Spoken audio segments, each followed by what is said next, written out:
Halo teman-teman, kembali berjumpa lagi dengan saya di sini. Kali ini video yang saya buat adalah tentang rencana pelaksanaan pembelajaran atau yang disingkat dengan RPP untuk tugas 7 dalam Lokakarya Pendidikan Profesi Guru Pendidikan Agama Kristen tahun 2021. Kali ini untuk RPP yang saya buat untuk kelas 8 semester ganjil.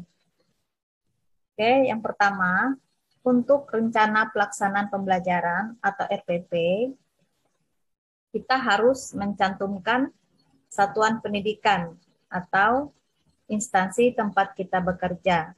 Di sini saya menulis di SMP Negeri 9 Banjarmasin.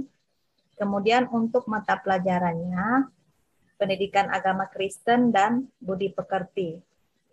Untuk RPP 2 yang saya buat yaitu pada jenjang kelas 8 SMP. Semester ganjil, materi pokok untuk kelas 8 yang saya ambil yaitu bab 2, hidup berpengharapan. Tahun pelajaran 2021-2022. Alokasi waktu yang digunakan untuk menyampaikan materi ini yaitu 6 jam pelajaran atau 2 kali pertemuan. Bagian A, kompetensi inti. Yang pertama, kompetensi inti pengetahuan atau disingkat dengan KI3, yaitu memahami pengetahuan faktual, konseptual, dan prosedural berdasarkan rasa ingin tahunya tentang ilmu pengetahuan, teknologi, seni budaya, terkait fenomena dan kejadian tanpa mata.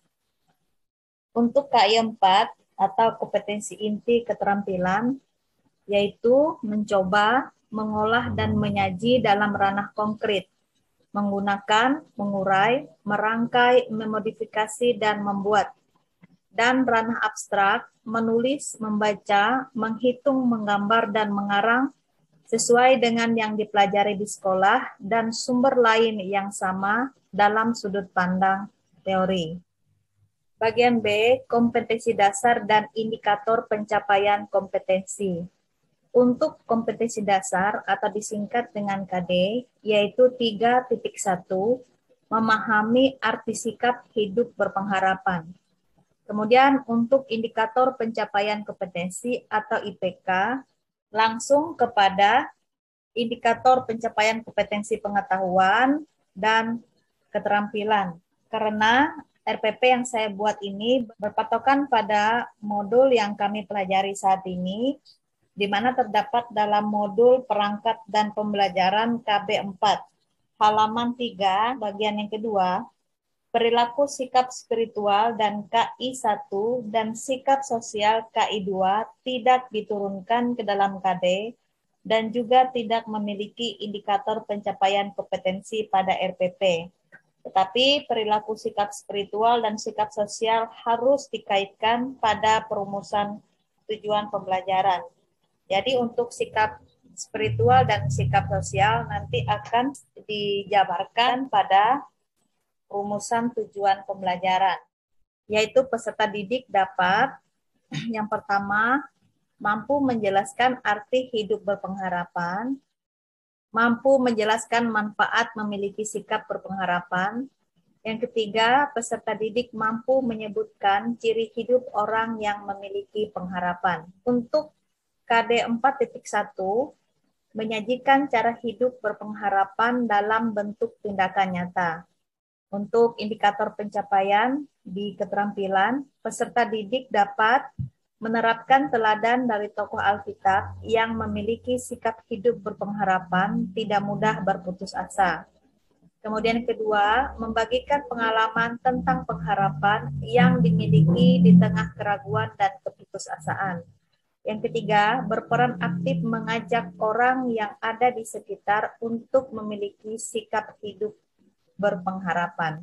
Untuk tujuan pembelajaran, setelah mengikuti proses pembelajaran, peserta didik diharapkan yang pertama mampu menjelaskan arti hidup berpengharapan, mampu menjelaskan manfaat memiliki sikap berpengharapan, mampu menyebutkan ciri-ciri orang yang hidup berpengharapan, mampu menerapkan teladan tokoh Alkitab, memiliki sikap hidup berpengharapan, mampu membagikan pengalaman sikap berpengharapan di tengah keraguan dan keputusasaan, mampu berperan aktif mengajak orang lain di sekitarnya untuk hidup berpengharapan. Kemudian untuk materi pembelajarannya, hidup berpengharapan.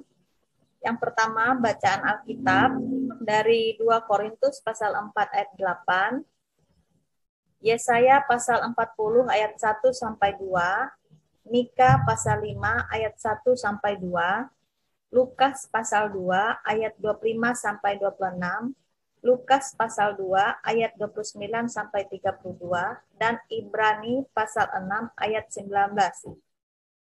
Kemudian poin yang disampaikan dalam materi, keyakinan iman, berharap akan kedatangan Mesias. Yang kedua, pentingnya memiliki pengharapan, mengamati lebih jeli, membedakan ciri hidup berpengharapan dan ciri hidup tidak berpengharapan. Kemudian merefleksikan hidup selama ini lebih banyak bersikap berpengharapan atau sebaliknya. Lalu yang kelima, menyatakan pengharapan melalui tulisan atau karangan. Prinsipnya, bagi orang Kristen sangat penting sekali untuk hidup berpengharapan, tidak berputus asa, dan selalu berpegang teguh pada keyakinan dan janji Allah. Sikap berpengharapan membuat orang percaya mampu bertahan dalam situasi yang sangat sulit sekalipun. Dengan memiliki pengharapan, akan selalu sabar dan tabah dalam menjalani kehidupan, sebab pengharapan akan memberi alasan untuk terus bergerak dan bukan diam terpaku meratapi keadaan. Prosedur melakukan pembelajaran makna hidup berpengharapan, melakukan pembelajaran pentingnya memiliki harapan, melakukan pembelajaran pengharapan yang dimiliki di tengah keraguan dan keputusasaan, melakukan pembelajaran berperan aktif, mengajak orang lain di sekitarnya untuk berpengharapan. Kemudian untuk materi pembelajaran remedial, hidup beriman dan berpengharapan, dan pengharapan yang dimiliki di tengah keraguan dan keputusasaan. Materi pembelajaran pengayaan, hidup berpengharapan, dan aktif mengajak orang di sekitar untuk memiliki pengharapan. Model pembelajaran, pendekatan scientific learning, model pembelajaran discovery learning atau pembelajaran penemuan, dan metode yang digunakan, ceramah, diskusi, dan penugasan. Untuk media atau alat, bahan, dan sumber belajar, untuk media menggunakan LCD proyektor, laptop, dan bahan tayang. Kemudian sumber belajar, buku siswa pendidikan agama Kristen dan budi pekerti kelas 8, buku guru pendidikan agama Kristen dan budi pekerti kelas 8, Alkitab, buku referensi yang relevan, modul atau bahan ajar, internet, lingkungan sekitar, dan pengalaman peserta didik. Untuk pertemuan yang pertama, yaitu waktu yang digunakan 3 kali 40 menit. Untuk 10 menit, yaitu adalah kegiatan pendahuluan yang disampaikan oleh guru. Yang pertama, melakukan pembukaan dengan salam pembuka, memanjatkan syukur kepada Tuhan, dan berdoa untuk memulai pembelajaran yang dipimpin oleh salah satu peserta didik. Kemudian yang kedua, memeriksa kehadiran peserta didik sebagai sikap disiplin. Yang ketiga, menyiapkan fisik dan psikis peserta didik dalam mengawali kegiatan pembelajaran. Persepsi, mengaitkan materi pembelajaran yang dilakukan dengan pengalaman peserta didik dengan materi atau kegiatan sebelumnya. Mengingatkan kembali materi prasyarat dengan bertanya, dan mengajukan pertanyaan yang ada keterkaitannya dengan pelajaran yang akan dilakukan.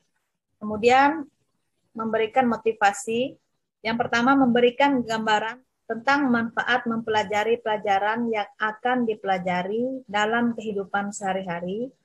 Yang kedua, apabila materi atau tema atau proyek ini dikerjakan dengan baik dan sungguh-sungguh dikuasai dengan baik, maka peserta didik diharapkan dapat menjelaskan tentang makna hidup berpengharapan, dan pentingnya memiliki harapan. Yang ketiga, menyampaikan tujuan pembelajaran pada pertemuan yang berlangsung. Yang keempat, mengajukan pertanyaan. Untuk pemberian acuan, memberitahukan materi pelajaran yang akan dibahas pada pertemuan saat itu, memberitahukan tentang kompetensi inti, kompetensi dasar, indikator, dan KKM pada pertemuan yang berlangsung. Kemudian pembagian kelompok belajar dan menjelaskan mekanisme pelaksanaan pengalaman belajar sesuai dengan langkah-langkah pembelajaran. Untuk kegiatan inti, waktu 100 menit. Yang pertama, kegiatan literasi, peserta didik diberi motivasi atau rangsangan untuk memusatkan perhatian pada materi pelajaran, yaitu memahami makna hidup berpengharapan dan pentingnya memiliki harapan.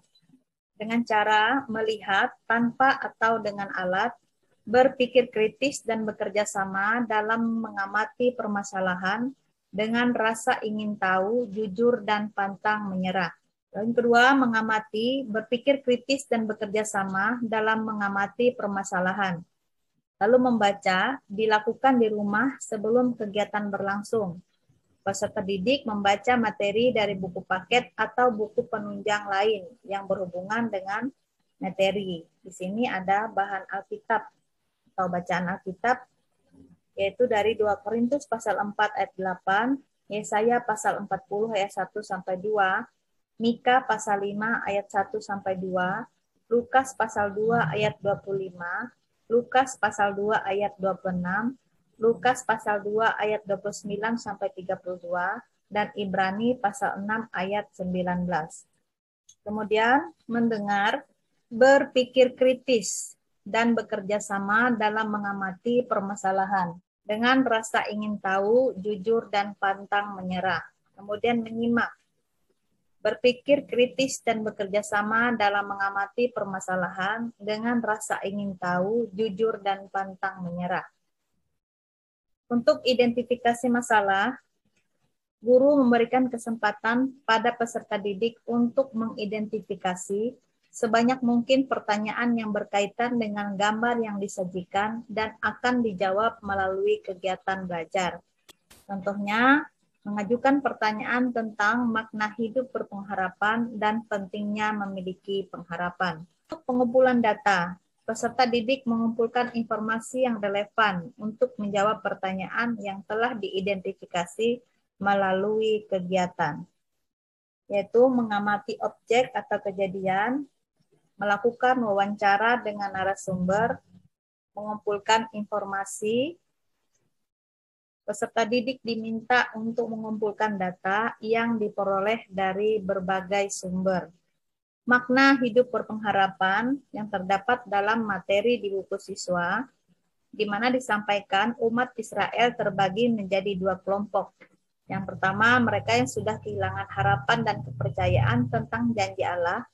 Tidak sedikit dari mereka yang memilih untuk memberontak atau menjadi penjahat yang mengacu pada keadaan. Yang kedua, mereka yang masih percaya pada janji Allah dan tetap berpengharapan akan datangnya Sang Mesias yang akan membebaskan mereka dari tangan penjajah. Pentingnya memiliki harapan. Pengharapan membuat kita mampu bertahan dalam situasi yang sangat sulit sekalipun. Seseorang yang memiliki pengharapan akan selalu tabah dan sabar, sebab pengharapan akan memberi kita alasan untuk terus bergerak maju dan bukan terdiam terpaku sambil meratapi keadaan. Pengharapan seumpama motor yang menggerakkan roda hidup kita melewati jalan terjal dan berliku. Kemudian membaca sumber lain selain dari buku teks, kemudian mempresentasikan ulang, yaitu aktivitasnya. Peserta didik diminta untuk menulis kesimpulan, makna hidup berpengharapan, pentingnya memiliki harapan. Kemudian mendiskusikannya. Kemudian saling tukar informasi tentang materi yang sedang dipelajari. Untuk pengolahan data, di sini peserta didik dalam kelompoknya berdiskusi, mengolah data hasil pengamatan dengan cara berdiskusi, mengolah informasi. Untuk verifikasi data, peserta didik mendiskusikan hasil pengamatan dan memverifikasi hasil pengamatannya dengan data-data atau teori pada buku sumber. Kemudian pada tahap yang terakhir yaitu kesimpulan. Peserta didik berdiskusi untuk menyimpulkan. Yang pertama, menyampaikan hasil diskusi berupa kesimpulan berdasarkan analisis lisan, tertulis, atau media lainnya untuk mengembangkan sikap jujur, teliti, toleransi, kemampuan berpikir sistematis, mengungkapkan pendapat dengan sopan. Mendiskusikan hasil diskusi kelompok secara klasikal tentang materi, makna hidup berpengharapan, dan pentingnya memiliki harapan. Yang ketiga, mengemukakan pendapat atas presentasi yang dilakukan dan ditanggapi oleh kelompok yang mempresentasikan. Bertanya atas presentasi yang dilakukan dan peserta didik lain diberi kesempatan untuk menjawabnya. Yang kelima, menyimpulkan tentang poin-poin penting yang muncul dalam pembelajaran yang baru dilakukan berupa laporan hasil pengamatan secara tertulis. Yang keenam, menjawab pertanyaan yang terdapat pada buku pegangan peserta didik atau lembar kerja yang telah disediakan. Bertanya tentang hal yang belum dipahami atau guru melemparkan beberapa pertanyaan kepada peserta didik. Yang kedelapan, menyelesaikan uji kompetensi yang terdapat pada buku pegangan peserta didik atau pada lembar kerja yang telah disediakan secara individu untuk mengecek penguasaan peserta didik terhadap materi pelajaran. Untuk kegiatan penutup, di sini diperlukan waktu kurang lebih 10 menit.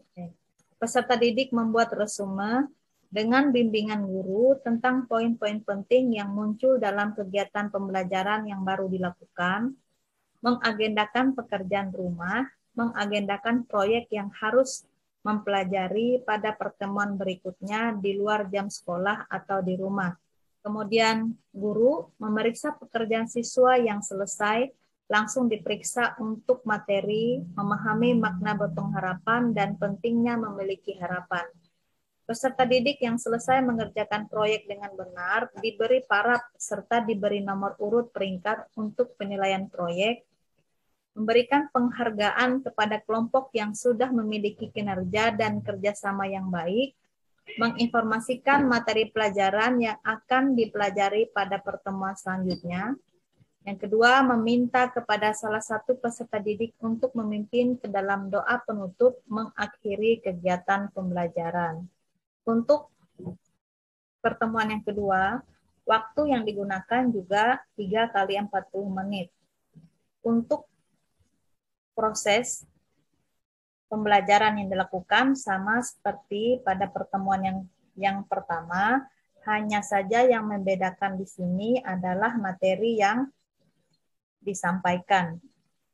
Pada pertemuan yang kedua, di situ untuk pertemuan yang pertama tadi menjelaskan tentang makna hidup berpengharapan, kemudian yang kedua pentingnya memiliki harapan.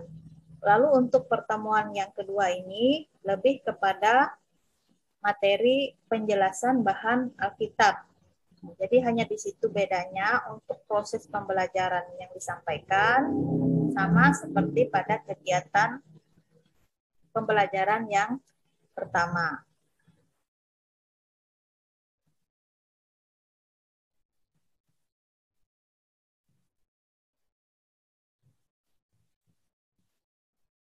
Kemudian bagian keempat, pembelajaran remedial dan pengayaan. Remedial dapat diberikan kepada peserta didik yang belum mencapai KKM maupun kepada peserta didik yang sudah melampaui KKM. Remedial terdiri atas 2 bagian, yaitu remedial karena belum mencapai KKM dan remedial karena belum mencapai kompetensi dasar. Kemudian guru memberikan semangat kepada peserta didik yang belum mencapai KKM dan guru akan memberikan tugas bagi peserta didik yang belum mencapai KKM. Kemudian bagian pengayaan diberikan untuk menambah wawasan peserta didik mengenai materi pembelajaran yang diberikan kepada peserta didik yang telah tuntas mencapai KKM, atau mencapai kompetensi dasar. Pengayaan dapat ditagihkan atau tidak ditagihkan sesuai dengan kesepakatan, direncanakan berdasarkan IPK atau materi pembelajaran yang membutuhkan pengembangan lebih luas. Kemudian RPP pada tahap yang terakhir, jangan lupa mencantumkan di sini harus mengetahui kepala sekolah tempat kita bekerja dan tantangan kita sendiri sebagai guru mata pelajaran. Demikian teman-teman yang bisa saya sampaikan untuk rencana pelaksanaan pembelajaran untuk kelas 8 materi hidup berpengharapan bab 2. Terima kasih. Semoga bermanfaat.